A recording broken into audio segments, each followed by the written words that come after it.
नमस्कार जय जगन्नाथ। आसतु जानिबा अक्टोबर मास 2025 मिथुन राशि रे किपरि रहिबो ग्रह मानकर प्रभाव।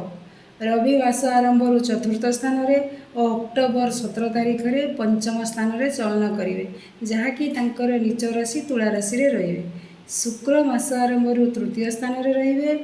9 तारिख ठारू तांकर नीच राशि कन्या राशि रे प्रवेश करिवे। आपणक राशि ठारू चतुर्थ स्थान रहिबो। मंगल मास आरंभ पंचम स्थान रे रहिबे और अक्टोबर 27 तारिख रे तांकर स्वगृह बिछा राशि तथा आपणकर 6 हाउस को चलन करुछन्ति। सेहीपरि बृहस्पति मध्य ए मास वक्र चलन करुछन्ति। आपणक राशि रु अक्टोबर 18 तारिख रे द्वितीय स्थान को चलन करिवे। राहु राशि ठारू नवम स्थान रे और केतु द्वितीय स्थान रे रहिबे मास सारा। शनि पूर्व परि आपणक राशि पई दशम स्थान रे रहिबे, जहाँकि आपणक कर्मस्थान को दर्शाई थाए। तेणु हार्डवर्क तो आपन को बहुत करने को पड़ो। बुध मास आरंभ चतुर्थ पंचम और 24 तारिख रे षष्ठ स्थान को चयन करेंगे। मिथुन राशि ये हूँ ग्रह मानकर स्थिति। तेणु प्रत्येक ग्रहर स्थिति को अनुध्यान कले किछि ग्रह आपणक राशि पई शुभ स्थिति रे रहुथिबारु अधिक शुभ फल पाइबे। बृहस्पति आपणक राशि ठारू द्वितीय स्थान रे रहिबे, फल अधिक आर्थिक स्थिति आपन को सुदृढ़ कराइबो। व्यवसायी माने अधिक लाभवान हेबे। जो माने बैंकिंग सेक्टर रे वर्क करूछंती से माने बेसी प्रॉफिट पाइबे। प्रमोशन रो जग रहिछि। शेयर मार्केट रे टंका इन्वेस्ट करि पारंती। घर पई किछि गोल्ड किणा किणी करिवार सुजोग पाइबे।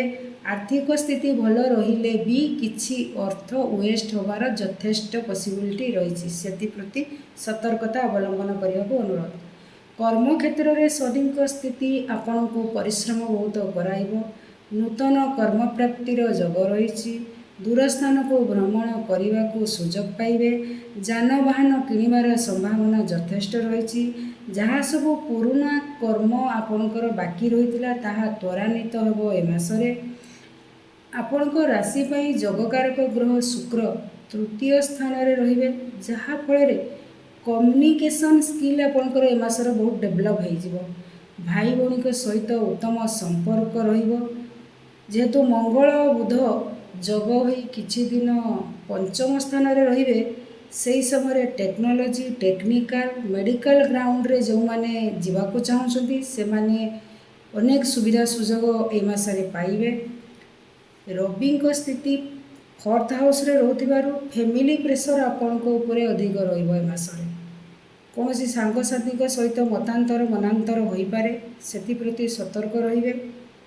स्वास्थ्य को नहीं जदि मु देखिबी ताहले स्टमक जनित प्रोब्लेम देखा देबो। ब्लड प्रेशर बढ़िबार यथेष्ट संभावना रही, सेति प्रति सतर्क रहिबे। जो माने राजनीति रे रहउछंती सेमानकु किछि नुआ अपॉर्चुनिटी मिलिबार यथेष्ट पॉसिबिलिटी रही। तेणु आपनको पई एटा गोटे भल संवाद। विद्यार्थी माननकु ए मासटी शुभ फल देबो। जो माने टेक्निकल किंबा टेक्नोलोजी रिलेटेड वर्क करूछंती से माने बेसी बेनिफिट पाइबे अक्टोबर मासरे। जो माने सीरियल किंबा सिनेमा लाइन रे अछंती से माने भल प्रदर्शन कले मध्य शुक्रंक नीच राशि चलन जगु एते टीआरपी कमाई पारिबे नाही। लव रिलेशन ने थिले आपनको पई मासर प्रथमार्धटी भल रहिले मध्य शेष आड़को किछि प्रॉब्लम देखा देई पारे। तेणु अक्टोबर मासर संपूर्ण परिस्थिति को मु जदि विचार करूची आपनको अधिक शुभ फल मिलिबार देखा जाउची। अर्थ अधिक आसिले भी खर्च टिके वेस्ट रे जीवो, सेथि प्रति आपण ध्यान देबे।